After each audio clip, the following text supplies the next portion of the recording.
Hello again, Psych 370 students. Hope you're all doing well out there. And welcome to your first video lecture for week 12. Guys, the plan for this week is to finish up chapter 7 of the textbook. Now, last week, when you read the first part of that chapter, you got an introduction to the concepts of partial reinforcement and schedules of reinforcement. And we went over the behavioral effects that are associated with those schedules. So this week, when we cover the rest of the chapter, we'll be learning about things like extinction, where the reinforcer no longer follows the behavior. We'll learn about the partial reinforcement extinction effect, which I mentioned last week. So that's where we see greater resistance to extinction after partial reinforcement than we do after continuous reinforcement.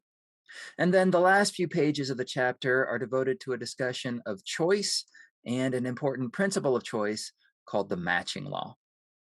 So there are still a few important concepts left for us to cover this week before we move on from schedules of reinforcement. And first, let's talk about extinction. So obviously, when you extinguish a response, what that means is you stop reinforcing it, right?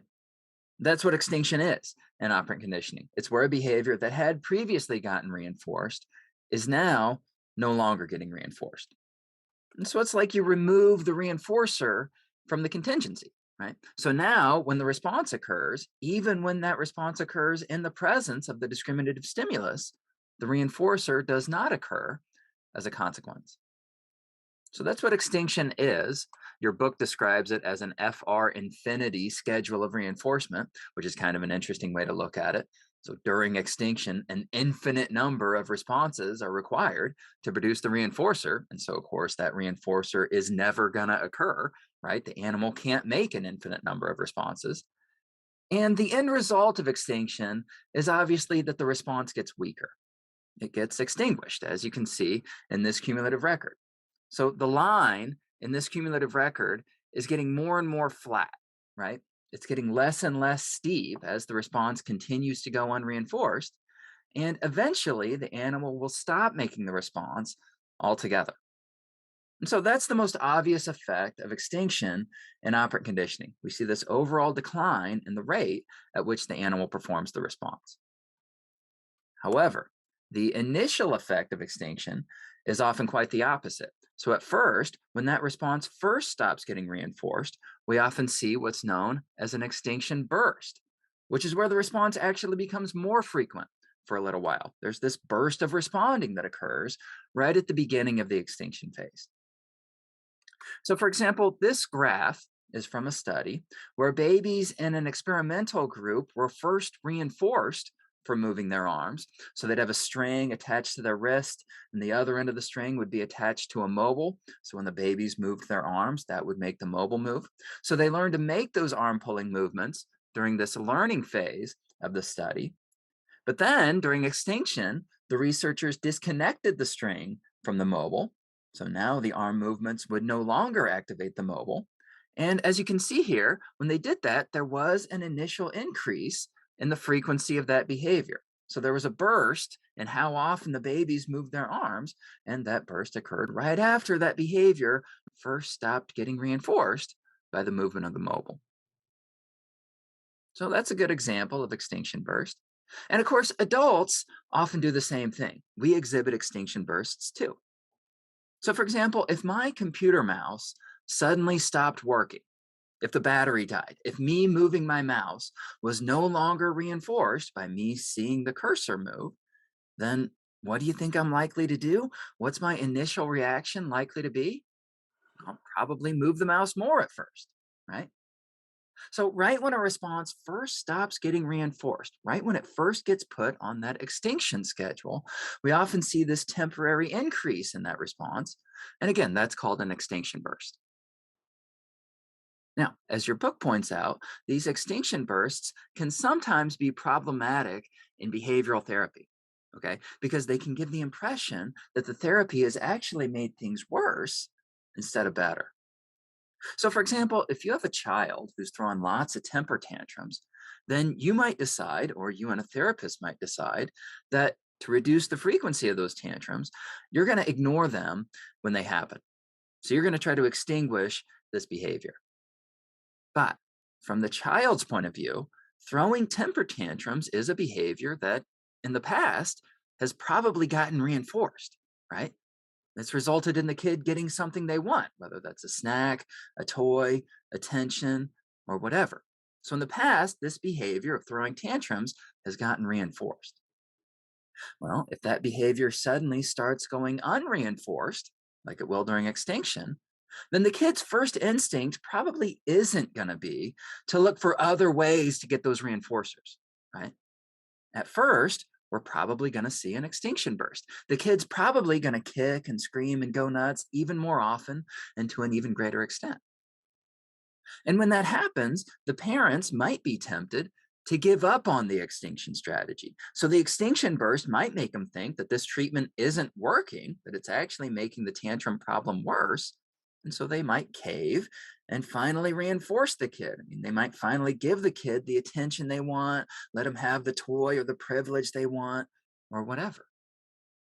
And of course, if that happens, if the parents do cave like that, then that does make the treatment wind up doing more harm than good because now what they've done is they've basically just shaped this child to throw even bigger tantrums, right? So by ignoring the tantrums at first and then finally reinforcing this mega tantrum that the kid finally threw, they're basically telling the kid, hey, you know those week old tantrums that you used to throw? Those don't cut it anymore. If you want this reinforcer, if you want my attention or whatever, then you've got to throw a really big tantrum like you just did. And so, the therapy probably would have worked. We know that in the long run, extinction is an effective way to weaken a behavior, but it can backfire if you aren't prepared for that initial burst, that extinction burst in the response that you're trying to get rid of. So, extinction burst is obviously one effect of extinction. That's one thing that we see when a behavior stops getting reinforced. And a related effect of extinction is that it can also increase the frequency of emotional behavior, especially aggressive behavior. Now, this has been shown in pigeons. So, for example, if pecking a key stops getting reinforced, then a pigeon will attack another pigeon if it can, even if that other pigeon had nothing to do with why it stopped getting the reinforcer. In fact, it'll even attack a stuffed pigeon if you leave one of those in its cage. And of course, we often see the same kind of thing in humans. So, for example, if somebody's trying to buy something from a vending machine and it doesn't work, they put their money in, they press the button, and they don't get the reinforcer, then what are they likely to do? Kick the machine, right? I mean, they get frustrated by that non reinforcement and they react aggressively. Now, of course, you could say, well, that's operant behavior, right? They kick the machine like that because they think that might make it work properly. That might cause the delivery of the drink, the bag of chips, or whatever the reinforcer in question is. And that's a fair point.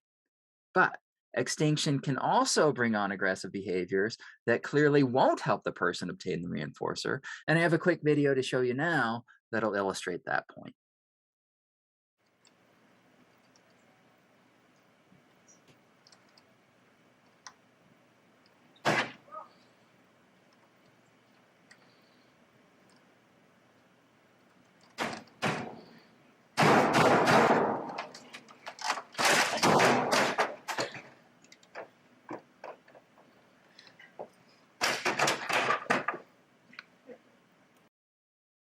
Okay, so yeah, when the computer stopped working, when pressing the keys stopped getting reinforced, the result was this aggressive behavior that clearly was not instrumental in any way, right? That wasn't something that would have made the computer start working, that would have made the reinforcer start occurring again. That was just aggressive behavior that was brought on by the frustration that extinction often produces.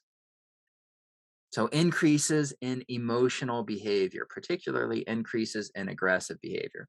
That's another common effect that extinction can have. And there are a few other effects of extinction that we need to talk about too.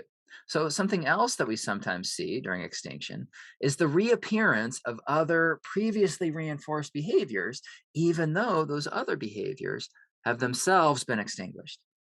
And guys, that phenomenon is known as resurgence. Okay, we call that resurgence. So, for example, this graph is based on a study where rats were trained in a Skinner box that had two retractable levers in it. Okay. And at first, only one of the levers was available. So at first, only the L1 response was available. So the rats were reinforced for pressing that lever. And once they were pressing it at a high rate, the researchers introduced extinction. So they stopped reinforcing presses of that lever. So eventually, the rats stopped pressing it. Then the second lever was made available, and the rats were reinforced for pressing it. Now, they still didn't get reinforced for pressing the first lever. So now they're getting reinforced for pressing L2, but not L1. So they still didn't press that first lever very often. They still didn't press L1 very often. And that's what the graph represents, right? We're looking at L1 responses per minute here. But then, when extinction was introduced for presses of that second lever, as you can see here, there was a resurgence in the rate at which they pressed the first one. So, even though that response had been pretty thoroughly extinguished, and even though it still wasn't getting reinforced, it reappeared when this other response, pressing the second lever, stopped getting reinforced. And so, again, that's what resurgence is all about. When you extinguish one response, other previously extinguished responses will sometimes reappear. And so it's almost like the animal figures, okay, well, this newer response isn't working anymore. It's not producing the reinforcer anymore. And so I wonder if this older response will. And so they go back to making that older response, at least for a little while. And guys, what's interesting about resurgence is that it indicates that that response, that extinguished response, has not been totally eliminated from the animal's repertoire, right? So it's not like the animal has just forgotten about that response. And it's not like extinction just erased that response from the animal's behavioral potential. It's more like extinction taught the animal to suppress that response. And then when another response got extinguished, that first one resurged, right? It came back. The animal stopped suppressing that response and started performing it once again. So again, that's called resurgence. And then, guys, even more evidence that that response isn't really gone, even after you extinguish it, is spontaneous recovery, which we've already covered in the context of classical conditioning, but which can also occur in operant conditioning. So, for example, let's say that we've trained a rat to press a bar for food in a Skinner box, and then we extinguish that behavior. Okay, so we make the food unavailable. So now pressing the bar is no longer getting reinforced.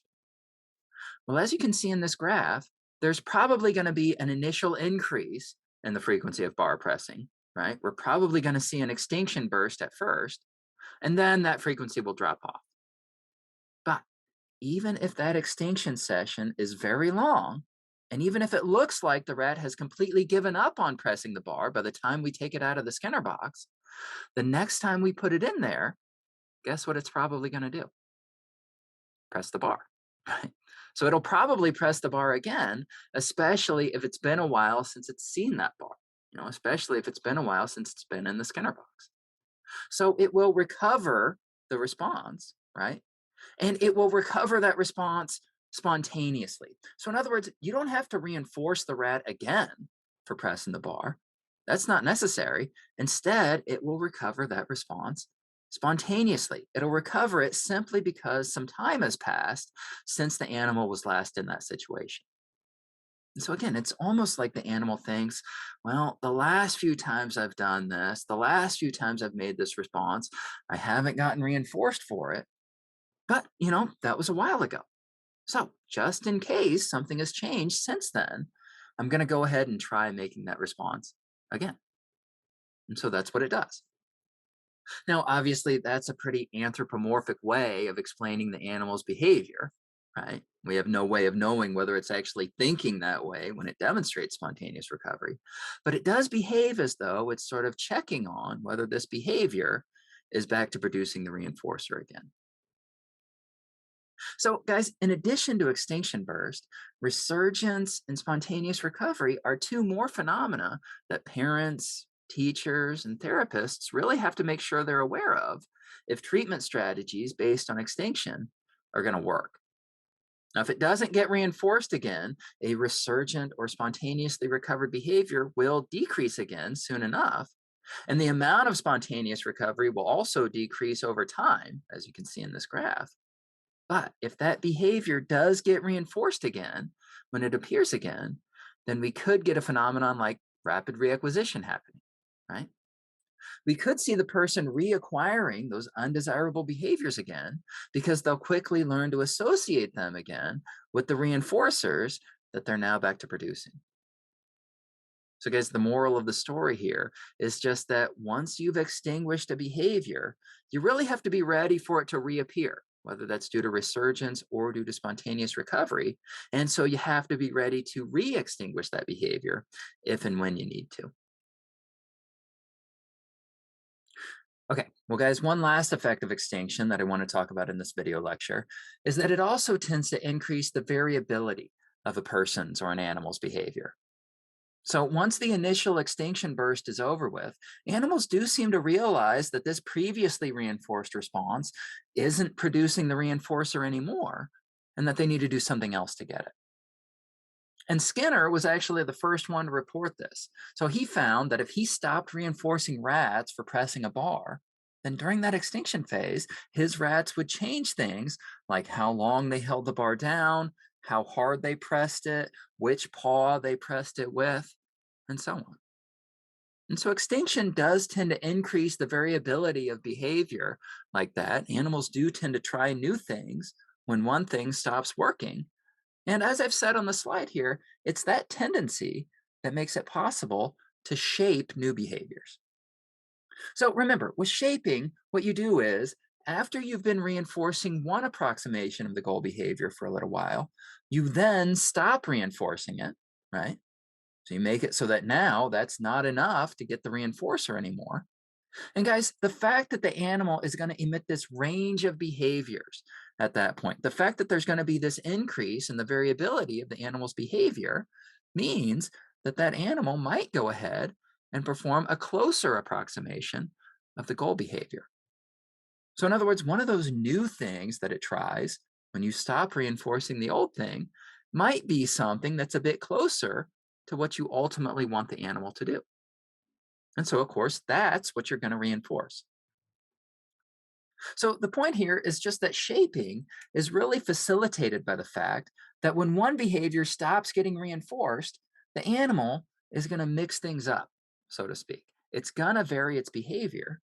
And so as a result, the variation that it actually performs could wind up being something that's a step in the right direction as far as the goal behavior that you're really trying to train it to do.